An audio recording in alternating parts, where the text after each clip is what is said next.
Hello, Rune Scholar, wherever and whenever you are. I'm the modern Erilar, and in mentioning the Kensington stone in my last episode, I referred to Pentadic numerals, a numbering system used to communicate dates on the Kensington stone. So today, let's talk about whether that's a Viking system for communicating numbers and how we usually see numbers written alongside runes. Pentadic runes are a positional notation for numbers, where ones are represented by a single stroke and fives are represented by a curve protruding off of a central stave, which itself doesn't have a numeric value assigned to it. You can then add strokes or curves to indicate a specific number and place these staves in Arabic placement, a sequence from right to left to indicate ones, tens, hundreds, thousands, and so on. So the stave that Larsson here is saying is 0 logically ought to be used for a 10 because it indicates 2 fives, but as we see, the carvers of the most likely modern North American runestones at Kensington and Spirit Pond seem to use this rune interchangeably for both 0 and 10, perpetuating the weird logic in Larsson. If we're being true to the original logic of the system, 20 ought to be represented by a 1 in the tens place and a 10 in the ones place, indicating 10 plus 10.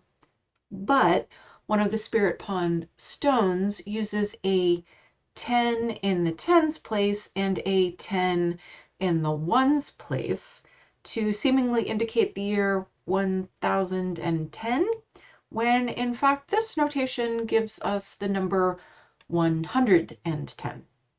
And then several lines later, this person uses 10, 1, 1, which has been interpreted as the year 1011.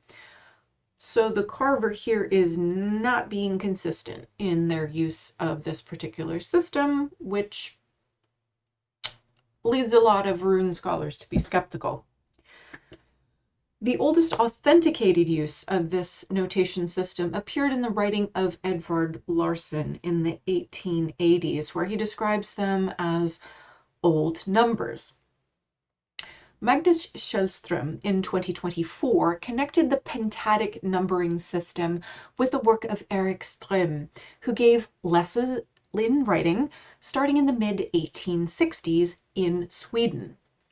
Newspapers indicate Ström published a book in 1876 which contained a runic alphabet that seems to have been based on Carl Rosander's Den kunskapsrike skolmästaren, or the knowledgeable schoolmaster, originally published in 1857.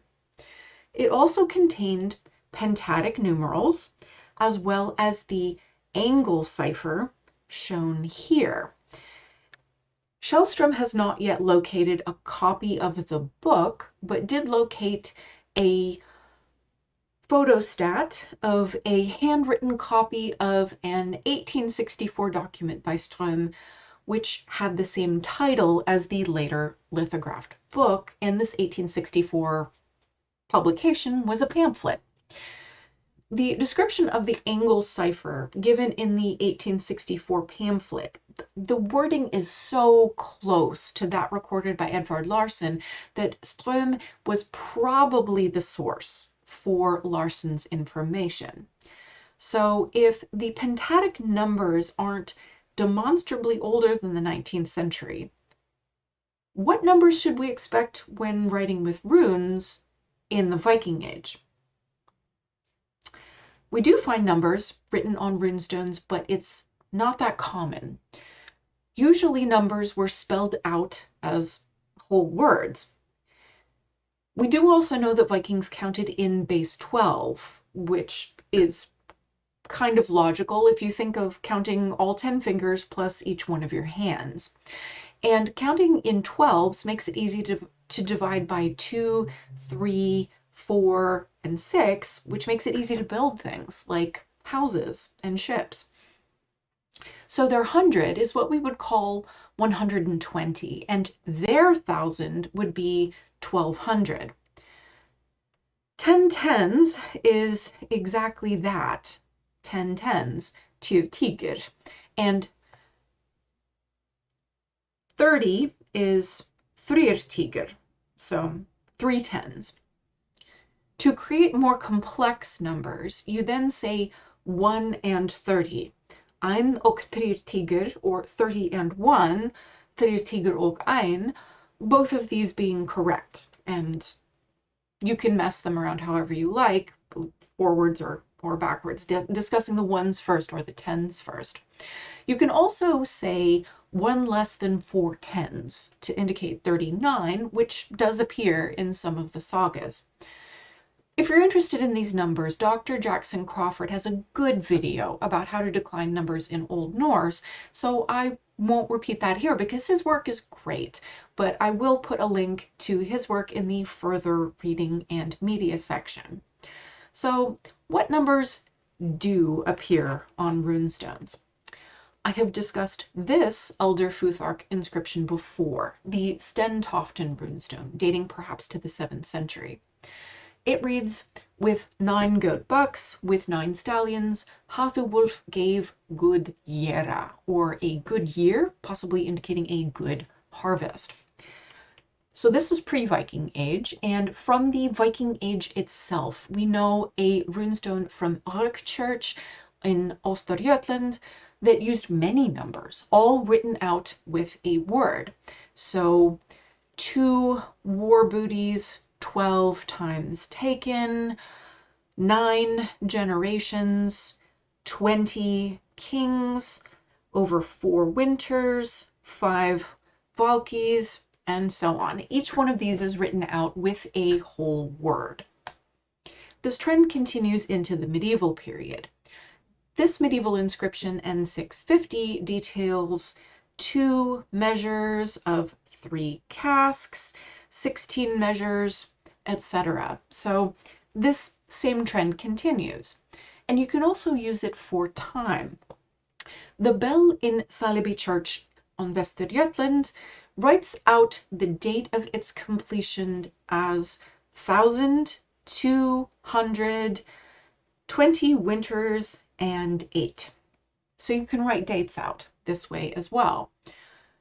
And a 16th century inscription in Vänge church on Gotland indicates 5 days. So this is useful from the Viking Age through the medieval period into the early modern era. This particular inscription is also useful for another reason, because it indicates a way to reckon time using runes for particular days of the week. So at Vänge, F was the Sunday and M is the prime stave in the 15th row. And there are a total of 5 inscriptions, all on Gotland, with dates that are reckoned, spelled out in this way, the earliest dating to the 14th century. What does this even mean? Usually in runic calendars, the most popular notation is the use of the so-called golden numbers in the Metonic cycle, which links the 19-year cycle of the moon in relation to the solar calendar.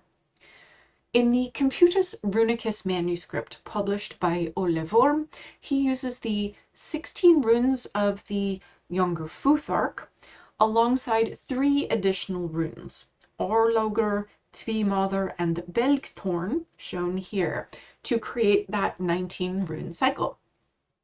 These also appeared in Johannes Boreas's copperplate engraving of 1599 and on the Vultarbokvern, which is medieval in date. So this method for counting time in particular is probably at least medieval. The only surviving examples of wooden runic calendars post-date the Viking Age, so we can't say for certain that this is how Vikings would have represented days as well, but we know it's at least medieval. We also know that in a small number of medieval Norwegian runic inscriptions, the first letter of the word for the number seems to have represented the number itself. At the Gullstave Church, now at the Norwegian Folk Museum in Bygdøy, just outside of Oslo, we see this sequence of letters. What does this mean? It indicates 1, 2, 3, 4, 5, 6, 7, 8, 9, 10, 11, 12. These are the numbers 1 through 20. And this is how they've written out this numbers, possibly as a teaching aid. I have so far only found 5 instances of this practice, and I've yet to see it survive outside of medieval Norway, but it's another option if you're looking for something a little bit different to write in runes and indicate numbers. So, rune scholars, if you want to write numbers like a Viking, skip the Pentadic numerals and just write out the word for the number in runes. So, thank you for reading the numbers in runes with me, the modern Erilar.